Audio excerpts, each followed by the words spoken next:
বিএনপির ভাইদেরকে একটা কথা বলি, আপনারা হয়তো অনেকে জানেনও না। পৃথিবীতে দ্বিতীয় ইতিহাস আছে কিনা মান্না ভাই জানলে বলবেন, আমি ভাইয়ের কাছ থেকে শুনতে চাইব। জিয়াউর রহমান তো একজন সামরিক শাসক ছিলেন। একজন সামরিক শাসক সামরিক ফরমান জারি করে দেশে গণতন্ত্র ফিরেছে, পৃথিবীতে এই নজির নাই যেটা জিয়াউর রহমান করছেন। আপনারা কি জানেন এই যে জিয়াউর রহমান গণতন্ত্র ফিরাইলেন, যার মাধ্যমে আওয়ামী লীগও রাজনীতি করার সুযোগ পাইল বাকশালের পর, সেটা কিসের মধ্য দিয়ে? তখন তো সংসদ নাই, সংবিধান তো সংশোধনও করা যাইতেছিল না। কিসের মধ্য দিয়ে? জিয়াউর রহমানের সামরিক ফরমানের মধ্য দিয়ে। পৃথিবীর একমাত্র একজন সামরিক শাসক যিনি ফিল করলেন না সামরিক পন্থা দিয়ে করা যাবে না, গণতন্ত্রে ফিরতে হবে। এবং দেখেন হাসিনারে এবং আওয়ামী লীগের চরিত্রটাই হলো এইরকম, এর যে একটু ভালোবাসে তারই সে হত্যা করে। শহীদ প্রেসিডেন্ট জিয়াউর রহমান শেখ হাসিনাকে দেশে আসার অনুমতি দিছিলেন, সুযোগ দিছিলেন এবং বলছে থাক সবাই রাজনীতি করুক। আসার 1 মাসের মধ্যে জিয়াউর রহমান শহীদ হয়ে গেছে, 13 দিনের মধ্যে। এবার দেখেন এই যে আমরা এখন যারা সবাই করতেছি, সুতরাং এটা একটা বিষ। এই বিষের সাথে আমরা কিভাবে লড়াই করব? জাতীয় ঐক্যমত্য তৈরি করতে হবে। সুতরাং পলিটিক্যাল পার্টি এবং সবার প্রতি একটা কথা, প্লিজ আপনারা বিএনপিকে শতভাগ কর্নার করে দিন না। বিএনপি এই আধিপত্যবাদ বিরোধী লড়াইয়ের জন্য আমাদের একটা বড় শক্তি। এই শক্তিকে এত বেশি কর্নার করা যাবে না যাতে তারা গিয়ে আওয়ামী লীগের হাত ধরে ফেলে। তারা যদি আওয়ামী লীগের হাত ধরে ফেলে তাহলে লড়াইটা তো আমাদের জন্য আরো কঠিন হয়ে যাবে। বরং বিএনপির প্রতি আমাদের চ্যালেঞ্জ হলো, যেই বিএনপি বাকশালী সংবিধানের প্রতি প্রেম দেখাবে তার শহীদ জিয়ার ছবিটার সামনে এনে বলতে হবে যে এই বাকশালী সংবিধান তো জিয়াউর রহমানই ছুঁড়ে মারছিল। বেগম জিয়া বলেছেন এই সংবিধানকে ছুঁড়ে ফেলা হবে। ওমা এখন বেগম জিয়ার চেয়েও নতুন বিএনপি আসছে, বেশি প্রেমের বিএনপি। যেই শহীদ প্রেসিডেন্ট জিয়াউর রহমান ইসলামোফোবিক জায়গা থেকে বাংলাদেশের মুসলমান, বাঙালি মুসলমান সব আইডিয়াকে ধারণ করে বাংলাদেশের জাতীয়তাবাদ তৈরি করলেন। এখন একটা নতুন বিএনপি গজাচ্ছে, কেউ চেষ্টা করতেছে পুরো বিএনপিটাকে একটা ইসলামোফোবিক বিএনপি করা। এ কি ভাই? ইসলামোফোবিক বিএনপি সে কোথায় যাবে? সে কি দিল্লি যাইতে চায়? আমাকে আমাদের বিএনপির এক আপা টকশোতে বলল, আমসি তিনি লজ্জায় মরে যান, একটা মেয়ে কিভাবে এরকম একজনের বাসার সামনে বকাঝকা করতে পারে। তার মেয়ের সামনে তিনি এখনো যদি ধমক দেন মেয়ে কান্না করে ফেলবে, আর তার মেয়ের বয়সী মেয়েরা রাস্তায় এসে তারপর এরকম গালিগালাজ করতেছে একজন বয়োবৃদ্ধ মানুষকে। মানে মনে চায় কি, মাঝে মধ্যে মনে চায় আপনি কিছু বলবেন না, চক্ষু বন্ধ করে থাকবেন। মানে আমি উঠে বলবো করে যে আপনার এই মেয়ে ঠিকই তো আছে, ও তো জুলাইতে রাস্তায় নামে নাই। যেই মেয়ে গালিগালাজ করে ও তো জুলাইতে নামে ওর ঘর সংসার হারানোর পালা হয়েছে। একটা মেয়ের স্টেটমেন্ট দেখছেন, একটা মেয়ে বলতেছে যে আমি তো ইন্টার ফেল, টাইনে টুইনে পাস করছি, আমি কোটা মোটা দিয়ে কি করব। কি ভীষণ সত্য উচ্চারণ, বলতেছে এই কোটা দিয়ে আমি কি করব, আমি তো টাইনে টুইনে ইন্টার পাস করছি, আমি ফেল করছি, আমার কয়দিন পর বিয়ে হয়ে যাবে।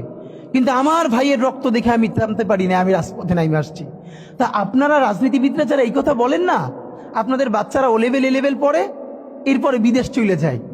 যে কয়দিন ক্ষমতায় থাকেন দেশে এসে ঘুরে ফিরে আবারও বিদেশ চলে যায়। তা আপনার বাচ্চা তো বাংলাদেশে থাকেও না, বাংলাদেশে পড়ার, এবং দেখেন ছাত্র রাজনীতির পক্ষে তারা মরে যায়। একটা বাংলাদেশের পারলে আপনারা বলেন প্রধান সারির কোন রাজনৈতিক দলের কোন নেতার সন্তানেরা তার দলের ছাত্র রাজনীতি করে? একজন বলেন যে প্রত্যেকটা রাজনৈতিক দলের প্রথম 5-10 জন নেতার নাম বলেন। আমরা বলেছি ছাত্র রাজনীতি থাকতে হবে, লেজুরবাদী ছাত্র রাজনীতি না, ক্যাম্পাসে ছাত্র সংসদ হবে। কিন্তু খুব যুক্তি দেওয়ার চেষ্টা করেন। তখন যখন বললাম যে আপনার সন্তান কি ছাত্র রাজনীতি করে, যদি বিএনপি হন আপনার ছেলে কি ছাত্রদল করে, যদি জামাত হন আপনার ছেলে কি ছাত্র শিবির করে, কোনোভাবে ইন্টার পাস পর্যন্ত করে, তারপর তো বিদেশ পাঠাই দেন। আপনার নিজের ছেলেরে এত ভালোবাসেন, মেয়েরে ভালোবাসেন, বিদেশ পাঠাই নিরাপদ রাখেন, আর এইখানে অন্যের সন্তানরা এসে জীবন যুদ্ধ করাইতেছেন যে খুব দেশ উদ্ধার করতেছেন। এইসব ভণ্ডামির একটা পর্যায়ে থাকে, এগুলো বন্ধ করতে হবে। এখন যেটা ব্যাপার, আপনারা এই যে ইসের ব্যাপারে দেখেন, গত 1 বছরের ব্যাপারে আপনাদেরকে বিনীত আকারে বলি, মিডিয়ার ভাইরা যেটা করছেন না, গত 1 বছরে বাংলাদেশে তো গৃহযুদ্ধ হওয়ার কথা ছিল, 1000 বার বলেছি। আওয়ামী লীগ নিজে বলেছে তার পতন হলে 5 লক্ষ মানুষ মারা যাবে। এটা সে কেন বলেছে? এটা শুধু এই কারণে বলে নাই আওয়ামী লীগকে ভয় দেখানোর জন্য না, সে জানে অনেস্টলি সে কত মানুষকে গুম করেছে, খুন করেছে, হত্যা করেছে।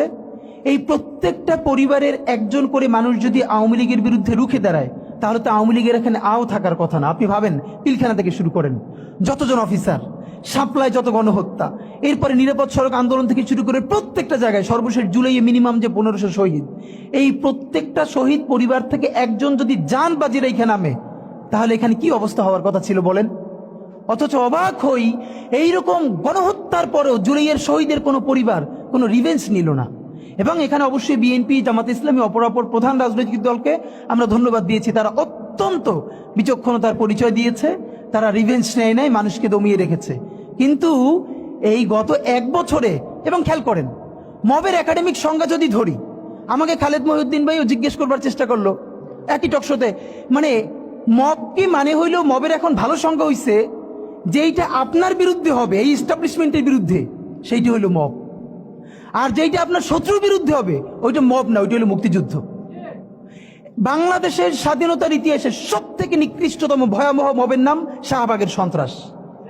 যেই শাহবাগের সন্ত্রাসের মধ্য দিয়ে বাংলাদেশের প্রথম বিপরীত রাষ্ট্রকল্প তৈরি করে এখানের প্রত্যেকটা রাষ্ট্রীয় প্রতিষ্ঠানকে ধ্বংস করা হয়েছে। বাংলাদেশের বিচার ব্যবস্থা, বাংলাদেশের আইন ব্যবস্থা, সচিবালয় সবকিছুকে গুড়িয়ে দেওয়া হয়েছে। সেই শাহবাগ সন্ত্রাস না, সেই শাহবাগ মব না। সেই শাহবাগে প্রত্যেকটা জাতীয় দৈনিক প্রথম পাতায় লিড নিউজ করেছে তারা কখন মোম জ্বালাচ্ছে। আমি নিজে দেখেছি, শাহবাগে তো দিনের পর দিন আমি দেখেছি। যখন 40 থেকে 50 জন লোক মাত্র, দুপুরে লোক নাই, তখন মিডিয়াকে বলে দেওয়া হয়েছে এমন করে উপর থেকে ক্যামেরা ধরতে হবে যাতে অনেক লোক দেখা যায়। সেভাবে করে করে লোক আনা হয়েছে, প্রত্যেকটা গার্মেন্টসকে বাধ্য করে লোক আনা হয়েছে। আমার বিশ্ববিদ্যালয়ে, তখন আমি ঢাকা বিশ্ববিদ্যালয়ে পড়ি, আমার ছাত্রলীগের যারা আমার সহপাঠী ছিল, ওদের রুমে dry cake, 7 up, Coke, Sprite, biryani দিয়ে ভরা থাকতো।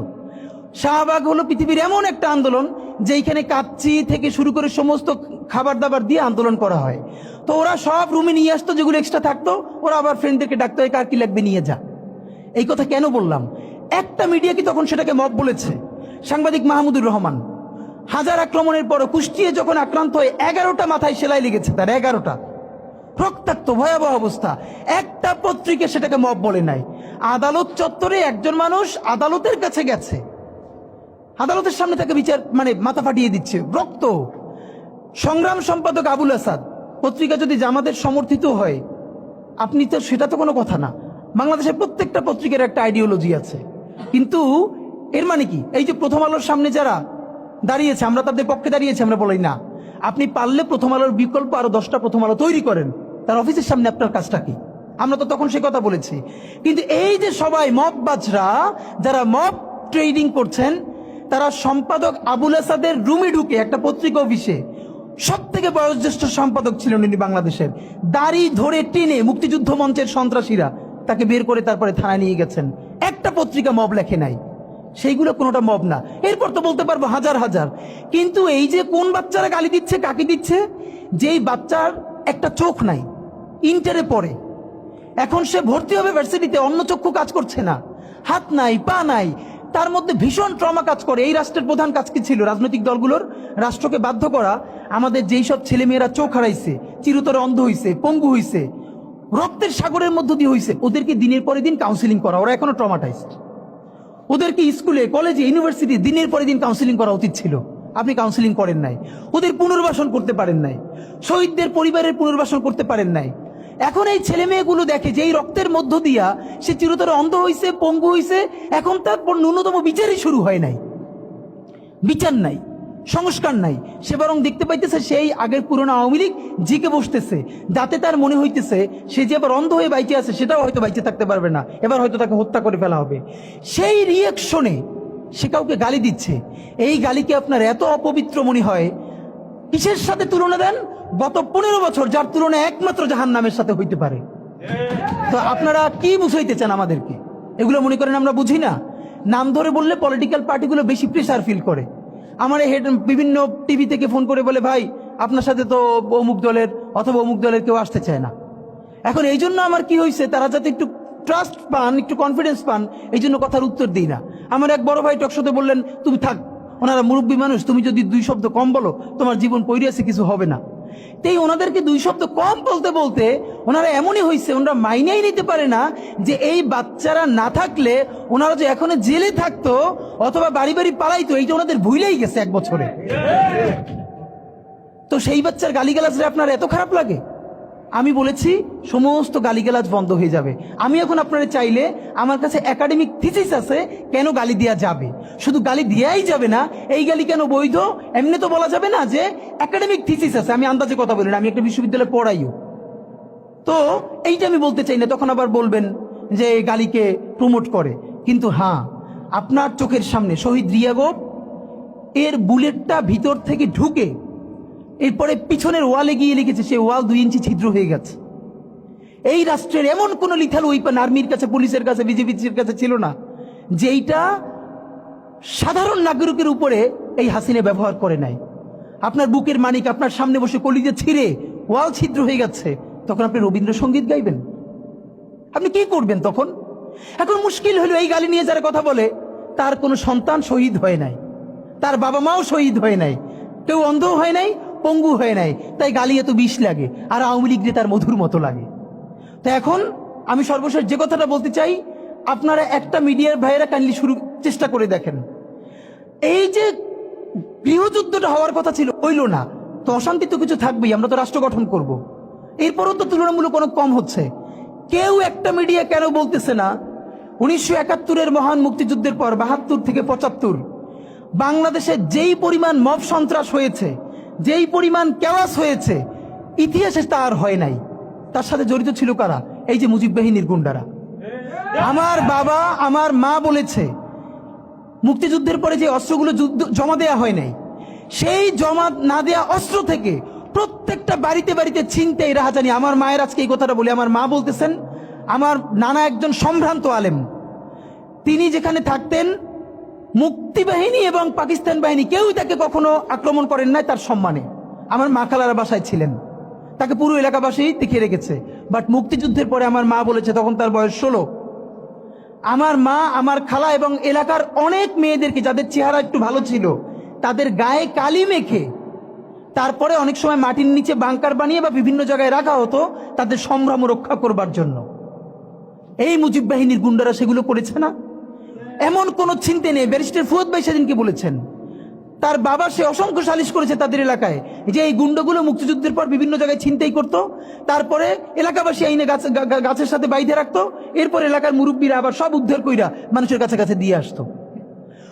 হওয়ারই কথা ছিল একটা নতুন রাষ্ট্র, আইন শৃঙ্খলা বাহিনী প্রতিষ্ঠিত হয় নাই, প্রচন্ড কেওয়াজ হবে, তারপরে নতুন রাষ্ট্র গঠন করতে হবে, আইন শৃঙ্খলা বাহিনী ঠিক করতে হবে, স্বাভাবিক তো। তাহলে মুক্তিযুদ্ধের পরের কেওয়াজ যদি আপনার কাছে মব না হয়, তাহলে এরকম তুমুল গণহত্যার পরে যখন গৃহযুদ্ধ হয়ে যাওয়ার কথা সেইটা হয় নাই, বরং এখনো এখানে এস আলম হাজার হাজার কোটি টাকা নতুন করে হাসিনার সাথে মিটিং করেছে, ইলেকশনের আগে বড় বড় ফিগারকে এখানে অ্যাসাসিনেশন করা হবে, গুপ্ত হত্যা করা হবে। পুরো এখানে ভারতীয় আধিপত্যবাদ এখানে সব থেকে বেশি অ্যাক্টিভ আছে। এখানে আওয়ামী লীগের হাজার হাজার কোটি টাকা, তার সচিবরা, তার পুলিশরা, তার পান্ডারা সব রয়ে গেছে। আর্মির মধ্যে একটা বড় অংশ রয়ে গেছে, কোনো সংস্কার করা হয় নাই, তারা বারবার স্যাবোটেজ করবার চেষ্টা করছে, এই রাষ্ট্রকে এই সরকারকে ফেল করানোর চেষ্টা করছে। তো আপনি মুক্তিযুদ্ধের পরে যে 3-4 বছর এই রকম রাহাজানি হয়েছে, সেটাকে যদি অটকুন দিতে পারেন যে নতুন রাষ্ট্র গঠনের আগে এই ঝামেলাটা হয়, তাহলে এই যে নতুন বাংলাদেশের স্বপ্নের মধ্যে এইগুলোকে আপনি বড় করে মপ করে ফ্রেমিং করেন, আপনি এই জবান যে আপনার না, এই জবান যে দিল্লির জবান, ভারতীয় আধিপত্যবাদের জবান, সেইটা বুঝতে আমাদের পিএইচডি করা লাগে না। সুতরাং জুলাই সনদের সাথে নির্বাচনের ক্ষেত্রে শুধু আমাদের 2 মিনিট কথা। নির্বাচন হতে হবে। আমি একটু ভদ্রতার সাথে এবং শ্রদ্ধার সাথে বিনয় আমি জানাচ্ছি যে ভাইরা যেটা বলেছেন সকল দল মিলে আগামী 20 বছর নির্বাচন না হোক, না, এটা আমরা চাই না। আমরা নির্বাচন চাই। মানুষ গত 16 বছরে ভোট দিতে পারে নাই।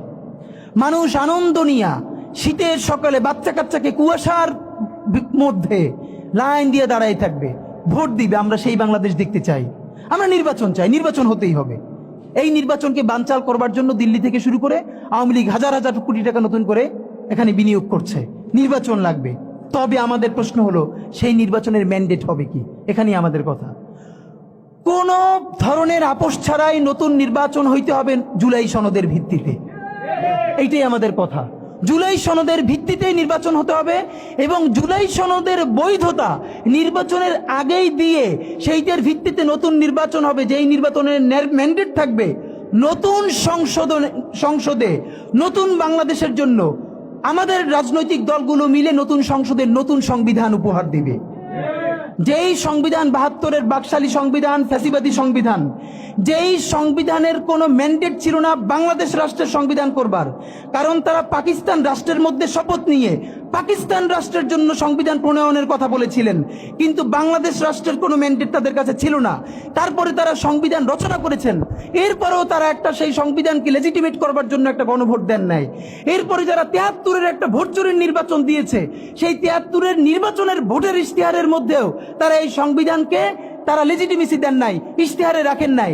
সেই সংবিধানকে যুগের পরে যুগ আমরা বয়ে বেড়াবো, সেই দায়বদ্ধতা তো আমাদের নাই। এবং সেই সংবিধান কেমন ফ্যাসিস্ট সংবিধান করা হয়েছে, যেইটার সাংবিধানিক ভিত্তি দিয়েই আপনি একটা কথা বলতে পারবেন, এই যে সবাই বলে আইনের কথা, বলেন তো পারলে একটা কথা, হাসিনা কোনটা বেআইনি কাজ করছে? না, হাসিনা একটাও বেআইনি কাজ করে নাই। সে সমস্ত হত্যা, গুম, খুন এই সংবিধানের আইনের ভিত্তিতেই করছে। সে এই সংবিধানকে ডাস্টবিন বানিয়ে তত্ত্বাবধায়ক সরকার বাতিল করেছে, যা ইচ্ছা করে তাই করেছে। এবার তো সে তো বেআইনি কিছু করে নাই, কথা তো সত্য। আমার বিএনপির ভাইদের প্রতি শুধু একটা আফসোস লাগে, কারো কারো দেখি 72-এর সংবিধানের প্রতি তাদের কি গভীর প্রেম, যেই সংবিধানের মধ্য দিয়ে বাকশাল এসেছে, যেই সংবিধান গণতন্ত্র হত্যা করেছে। আজকে বিএনপির